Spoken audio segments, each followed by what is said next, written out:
আজ অনেক দিন পর পিঠাই পরোটা খাচ্ছি। খেতে কিন্তু দুর্দান্ত লাগে। এটা পুরোটাই ভেজ, তাই জন্য আজকে যেহেতু ভেজ খাই তাই ভাবলাম যে আজকে এগুলোই খাওয়া দাওয়া হবে। জিলেবি, মিষ্টি আর রয়েছে এখানে তরকারি আর পিঠাই পরোটা।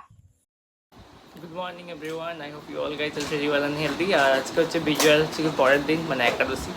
আর আজকে আমরা সবাই মিলে যাচ্ছি যে মামাবাড়িতে হচ্ছে গিয়ে মামা ফোন করেছিল, মামা দেখেছে আজকে, তাই যাচ্ছি। আর ম্যাম এখন এখানে রেডি হচ্ছে, এখন রেডি হওয়া কমপ্লিট হয়নি ওনার, এখন ম্যাম রেডি হতে থাকুক। আর দেখি কি বাবা মা কী করছে। বাবা মা অলরেডি রেডি হয়ে বসে রয়েছে এখানে। মা কই? শ্বশুর বাড়ি যাবে বলে আগে থেকে রেডি হয়ে বসে রয়েছে। 1 ঘন্টা পর এখন ফাইনালি রেডি হলো। এই যে মা আর বাবা দুজনে রেডি হয়ে আমাদের বাগানের অবস্থা দেখো, লেবুগুলো সব শেষ না সেটা। সো আমরা সবাই বেরোলাম, এখন যাচ্ছি মামার বাড়ি। আজকে সারাদিনটা থাকবো, বিকেলবেলা চলে আসবো। দিদাবাড়িতে যাওয়ার জন্য টোটো আর বাস দুটোই থাকে, তবে টোটোর থেকে আগে বাস তাড়াতাড়ি পৌঁছে যায়। টোটোতে ওঠার আগে দেখছি বাসটা ছেড়ে দিচ্ছে, তাই ভাবলাম বাসেই যাই, কারণ বাসে তাড়াতাড়ি পৌঁছে যাবো। 5 থেকে 10 মিনিটের মতো লাগে, পৌঁছে যাবো খুব তাড়াতাড়ি। তো আজকে মামাও বাড়িতে রয়েছে, তাই সবার সাথে দেখা হয়ে যাবে। চলে এসেছি আমরা সবাই দিদার বাড়িতে এখন। আর এখানে মা কাপড় খোঁজাখুঁজিতে লেগে গেছে, চেঞ্জ করবে এখন। আর একজনকে দেখো সারাক্ষণ মায়ের পেছন লাগছে আজকে।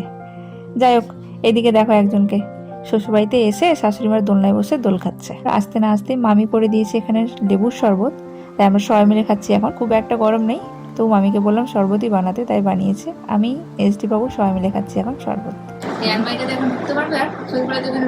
এখনো ঢুকে যাবে, এখনো ঢুকে যাবে, যাবে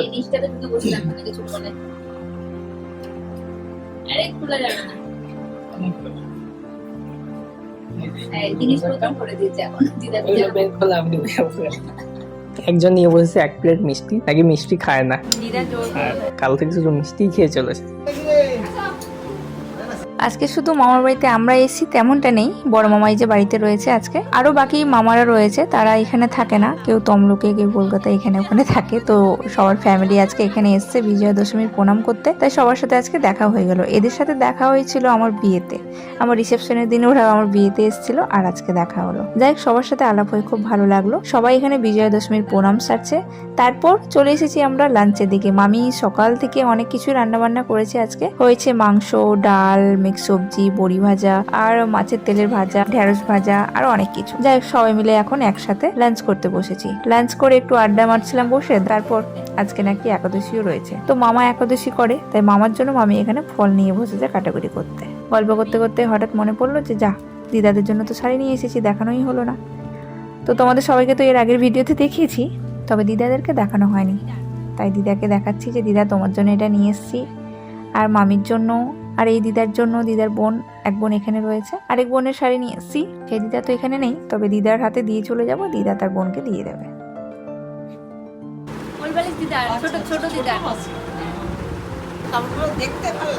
যাক, খুব ভালো লাগছে এই কারণেই যে যার জন্য যেটা শাড়ি নিয়ে এসেছিলাম সবার শাড়িগুলো মোটামুটি পছন্দ হয়েছে, খুব ভালো লাগছে। এবার ব্যাপারটা হচ্ছে যে শাড়িগুলো কেমন সেটা ইউজ না করলে বোঝা যাবে না। তোমরা তো জানো পুরো শাড়িগুলো আমি এবার শান্তিপুর থেকে নিয়ে এসেছি। এবার শাড়িগুলোর কোয়ালিটি এমনি দেখতে খুব ভালো লাগছে, ইউজ করার পরেই বুঝতে পারবো যে আসলে শাড়িগুলো কেমন। যাই হোক, সবার এমনিতে রং কালার দেখে সমস্ত কিছুই পছন্দ হয়েছে, ম্যাটেরিয়ালও পছন্দ হয়েছে, বাকিটা এখন ফিউচারে দেখা যাবে। আমার শাশুড়ি মায়ের কথা হচ্ছে এবারে শাড়িগুলো নিয়ে এসছো, ইউজ করে দেখি, যদি ভালো হয় তো প্রত্যেকবারে ওখান থেকে শাড়ি নিয়ে আসা হবে। আমি আবার আলাদা নিয়ে প্যাক করতে যাচ্ছিলাম, ও আবার দেখলো, বলছে না এটা নাও, ওটা ছেড়ে এটা নিলাম। দিদার কেমন লেগেছে জিজ্ঞেস করো। কি রে, পছন্দ হয়েছে? আরে বাবু সুতা দিলেই হলো। সুতা দিলেই হলো। হ্যাঁ, মানে এমন দিয়েছে তুমি নতুন পরে বাড়িতেও পরতে পারো। আমার দিকে আমার চুপচাপ। চলো আলাপ করাই আরো কিছু পরিচিত মানুষের মুখ। এই হচ্ছে এক মামি আর দিদা, যারা এসছে আমাদের সাথে দেখা করতে, আর সাথে নিয়ে এসেছে ইয়া বড় হাসি একটা মুখ। মিষ্টি লাগবে দেখতে সকল আসছে। ওর নাম তো মিষ্টি। হ্যাঁ, মিষ্টি। বাহ, তোমাদেরকেও দেখে রাখো। আর একজনকে দেখো, ছোটবেলায় আদর খেয়ে তার মন ভরেনি, তাই এখন দোলনায় বাবার কোলে বসে বসে আদর খাওয়া চলছে তার। এদিকে সবাই মিলে এখন হচ্ছে রেডি, আজকে এখানে ঘুরতে আসার উদ্দেশ্য তো হচ্ছে সবাই মিলে একসাথে ঠাকুর দেখতে যাওয়া। তাই মা এখানে তার মাসিমণিকে রেডি করিয়ে দিচ্ছে। এই শাড়িটা আজকে দিদাকে আমরাই দিয়েছি। দিদা পরতে চাইছিল না, মা জোর করে পরিয়ে দিচ্ছে। পাশের ঘরে মামিও রেডি হচ্ছে। মামা নাকি যাবে না, মামা একাদশীও করেছে, শরীরটাও একটু ভালো না, তাই মামা বাড়িতে থাকবে, আমরা সবাই মিলে বেরোবো। সবাই মিলে বেরিয়ে পড়েছি। আর মামার ছেলে কঙ্ক সে আগেই বেরিয়ে গেছে। তার কাছ থেকে জানতে পারলাম যে ভিড়টা একটু কম রয়েছে রাস্তায়, তাই তোমরা সবাই বেরিয়ে পড়ো। তো বেরিয়ে পড়েছি, মোটামুটি ফাঁকাই রয়েছে। তো চলো দর্শন করে নিই এই প্যান্ডেলের। বাইরে থেকে দেখতে তো অসাধারণ লাগছে, লাইটিংও বেশ ভালোই করেছে। এবার চলো ভেতরে মাকে কেমন তৈরি করেছে এখানে সেটাই দেখবো। এখানে প্যান্ডেলটাও বেশ ভালো বানিয়েছে। ভিড়টা আজকে একটু কম রয়েছে, যেহেতু বিজয়া দশমীর পরের দিন মোটামুটি ভিড় রয়েছে। তবে ঠাকুর সমস্ত জায়গায় এখনও আছে, বিসর্জন কোথাও হয়নি।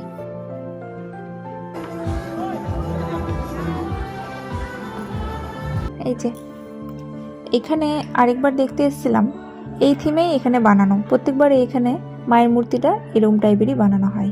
এই বছরও সেম করেছে। এবারে দুর্গাপূজা মোটামুটি ভালোই কেটেছে আমাদের। তোমাদের কেমন কেটেছে অবশ্যই কমেন্টে জানিও। আর এই বছর আমার বাবার বাড়িতে যাওয়া হলো না। প্রত্যেক বছরই একদিন করে যাওয়া হয়, দশমীর দিন বা নবমীর দিন। তবে এই বছরে কোনো প্ল্যান ছিল না, যাওয়াও হলো না। এই বছর ভেবেছি ভাইফোঁটার সময় যাব, তাই দুর্গাপূজাতে আর গেলাম না। 15 দিনের ডিফারেন্সের মধ্যে 2বার যাতায়াত করাও যাবে না, যেহেতু একটু দূরে আমার বাবার বাড়ি। যাদের কাছাকাছি আছে তারা হয়তো চলেও যেতে পারবে, আর আমার 2বার যাওয়া হবে না। তাই ভেবেছি দুর্গাপূজায় না গিয়ে ভাইফোঁটার সময় গেলে ভাইকে ফোঁটাও দেওয়া হবে আর সবার সাথে দেখাও হবে। ওই প্যান্ডেল থেকে বেরিয়ে আমরা আরেকটা প্যান্ডেলে চলে এসেছি। এই প্যান্ডেলটা তোমরা দেখতে পাচ্ছ, অনেকে হয়তো দেখে বুঝতেও পেরে গেছো যে এটা কোন থিমে বানানো। হ্যাঁ, এটা বানানো বৃন্দাবনের প্রেম মন্দির, সেই থিমেই প্যান্ডেলটা বানানো। দেখতে কেমন লাগছে অবশ্যই জানিও। লাইটও ভালো করেছে। তো বাইরে তো দেখতে অসাধারণ লাগছে। এবার চলো ভেতরটা দেখে নিই। সবাই বলছে এই প্যান্ডেলটা নাকি খুব সুন্দর করেছে।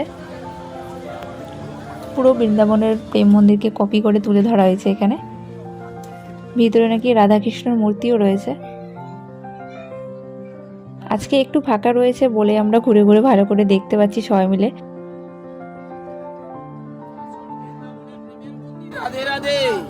এই যে আমাদের রাধাকৃষ্ণ। গতবার এখানে এসেছিলাম আর এখান থেকে ঘুরে গিয়েছিলাম, কারণ এতটাই ভিড় ছিল। আর দিদাকে এই ভিড়ের মধ্যে ঠাকুর দেখতে নিয়ে যাওয়াটা ঠিক আমাদের মনে হলো না, তাই রাস্তা দিকেই ঘুরে চলে গিয়েছিলাম। এই বছরে যাই হোক ঢুকতে পেরেছি।